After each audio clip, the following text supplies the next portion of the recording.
Soul journey audio 30 voice Chandrakala. இங்க logic 1 and logic 2 அப்படின்னு சொல்றாங்க. இரண்டு டூ ஸ்ட்ரீம்ஸ் ஆஃப் லாஜிக் அப்படின்னு சொல்றாங்க. இங்க ரெண்டு விதமான இந்த ஸ்ட்ரீம்ஸ் என்ன அப்படின்னு பார்த்தோம்னா, முதல் தர்க்கம் இரண்டாம் தர்க்கம் அப்படின்னு சொல்றாங்க. இந்த முதல் தர்க்கத்துக்கு அர்ஜுனரை எக்ஸாம்பிளா சொல்றாங்க. இரண்டாம் தர்க்கத்துக்கு ஸ்ரீகிருஷ்ணரை எக்ஸாம்பிளா சொல்றாங்க.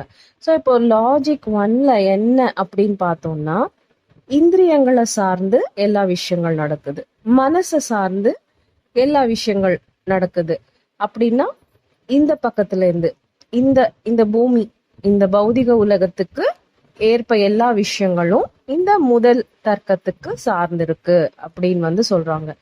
இப்போ லாஜிக் 2க்கு என்னன்னு பார்த்தோம்னா, சத்திய சோதனைகள் இதை சார்ந்திருக்கு, ஆன்ம ஞானத்தை சார்ந்திருக்கு. அந்த பக்கம் மறுபக்கத்துக்கு அது கனெக்ட் ஆயிருக்கு அப்படின்னு சொல்றாங்க. இப்போ இந்த லாஜிக் 1ல நம்ம பாக்குறோம்னா, இங்க என்ன இருக்குன்னு பார்த்தோம்னா, துக்கம், கஷ்டங்கள், கோபங்கள், பயங்கள், இப்படி இந்த மாதிரி எல்லா நெகட்டிவ் எமோஷன்ஸ் எல்லாமே இங்க இருக்கு.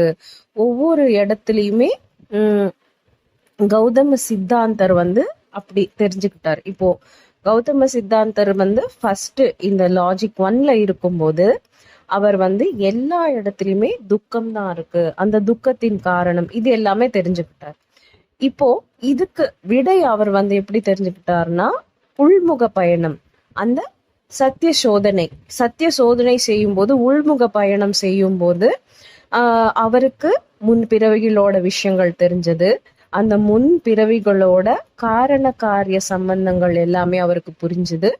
அதுக்கு மேல இந்த சிருஷ்டியில நடக்கிற எல்லா விஷயங்களும் அவருக்கு புரிஞ்சது. ஸோ இது எல்லாமே எப்படி முடிஞ்சதுன்னா, இரண்டாம் இந்த லாஜிக் 2ல இது எல்லாமே அடங்குது. ஸோ லாஜிக் 1ல கஷ்டங்கள் இந்த பக்கத்துல இருந்து பாக்குறாங்க அப்படின்னா, பூமி அந்த பௌதிக உலகத்து சைட்ல இருந்து பார்க்கும்போது லாஜிக் 1 அப்படின்னு சொல்றோம்.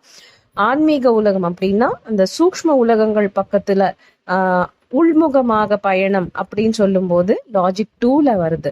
ஸோ இப்படி புத்தர் லாஜிக் 1ல இந்த கஷ்டங்கள் இருக்குன்னு தெரிஞ்சுக்கிட்டு அதுக்கு விடைய உள்முகமா பயணம் செஞ்சு லாஜிக் 2ல இந்த விஷயங்களுக்கு தேவையான எல்லா ஆன்சர்ஸ் அப்ப அவங்க கண்டுபிடிச்சாங்க.